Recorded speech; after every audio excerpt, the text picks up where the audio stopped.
Today I'm making falling in love enchiladas. Now I call them this because the first time I made them for my husband, he took a bite and said, "I've fallen in love with you all over again."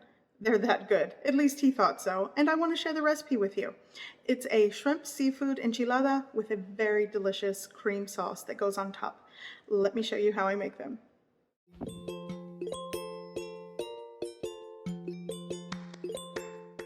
Okay, so to start, I'm going to prep the shrimp. Here I have 1.5 pounds of large shrimp.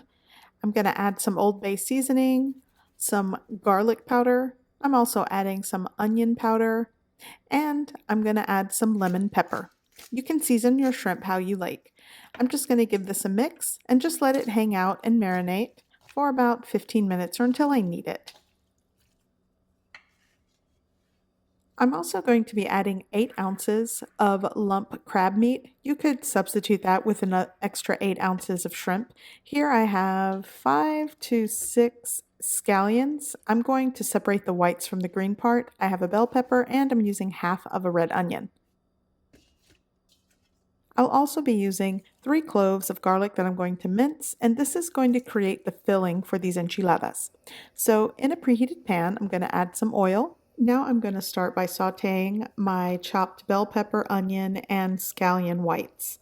I went ahead and removed the greens and chopped that and set it aside. Here I have a Pat the Spoon. This is super cute. You guys know I love a good smiley spoon. Shout out to my friend Kimberly. She got this from Pat the Spoon website. I will put their link below if you want to get one of these for yourself. I think it's so cool. So I'm going to saute this until everything has softened. I'm adding a pinch of salt, some cracked black pepper, and I'm just going to saute over a medium heat for about 5 minutes or so.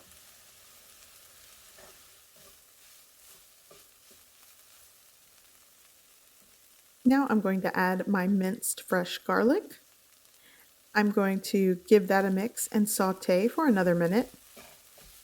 And I'm also going to add my 8 ounces of lump crab meat that I actually shredded or chopped a little bit to break it apart. I'm going to give that a mix, and you're really not cooking the crab meat, you're just kind of mixing it. I'm also going to season that with some extra Old Bay seasoning and a pinch of salt, some cracked black pepper. Give it a mix. Now I'm going to add my shrimp, and I'm not going to cook it all the way through. I don't want to overcook it, so you just want to sort of combine and cook maybe a little over halfway cooked through. And again, lump crab meat is kind of pricey, so you could substitute the 8 ounces of crab meat for small shrimp or just extra shrimp.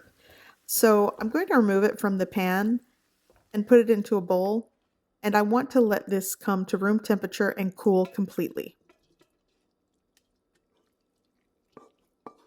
To prep my corn tortillas, I'm going to be passing them through hot oil to heat them through and soften them. I'm going to be using 14 for this entire recipe, and by doing this, it helps to keep the texture of the corn tortilla once you add all of your sauce and filling to it. If you don't do this step, the tortilla will fall apart. Also, a lot of you have asked before in enchiladas if you could use flour tortillas. Sure, do that. In my opinion, it might dissolve and kind of get soggy, but it's up to you. I'm just going to repeat the process and do this for all of my corn tortillas, set them aside until I'm ready to use them. Now that my shrimp filling has cooled, I'm going to add the chopped green part of the scallions and just give that a mix. And I'm also going to add around 1 cup to 1.5 cups of cheese. Now typically I like to use all pepper jack, but I only had 8 ounces of pepper jack cheese, so I kind of added an extra 4 ounces of just cheddar. Use the cheese combination that you prefer, but this is what I like in this. So I'm going to give this a mix and add around 1.5 cups to the filling.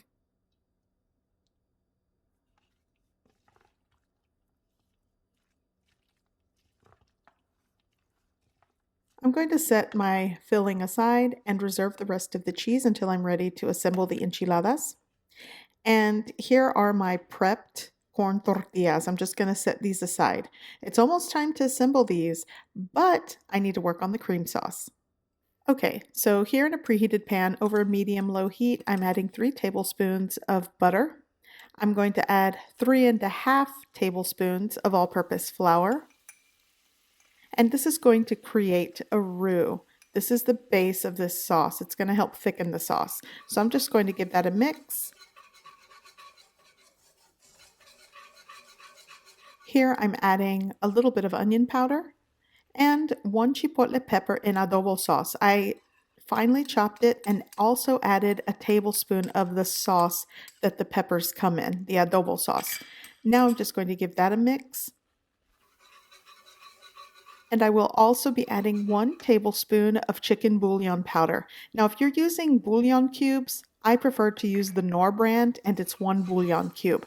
But here, I'm just adding the powder, give it a mix, and little by little, I'm going to work in 1¼ cups of cold water until this creates a gravy.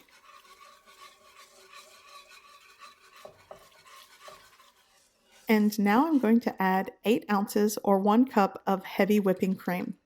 I'm going to give that a mix, let it simmer until everything is combined and thickened, and then turn off the heat and the sauce is ready. So now to assemble these, I'm going to take a couple spoonfuls of my sauce and add it to the bottom of the pan. Then I'm going to tightly roll and fill my enchiladas.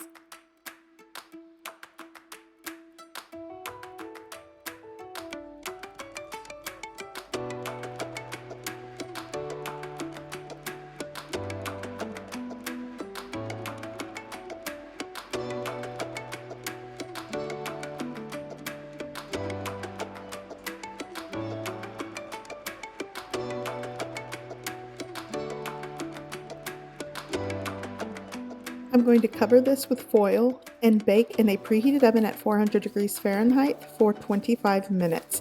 Now, if you prefer to have a cheese crust, then you'll want to add the sauce first, add the cheese, and the last part of the bake time, maybe about 10-15 minutes, uncover it so that it can get bubbly and hot on top. But I actually like it kind of gooey and creamy.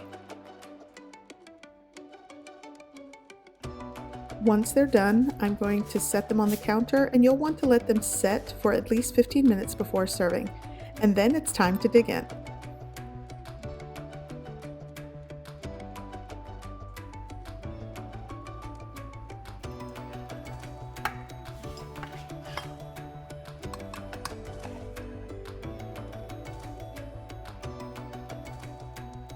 I like to add Mexican style sour cream or crema mexicana on top, and now it's time to fall in love.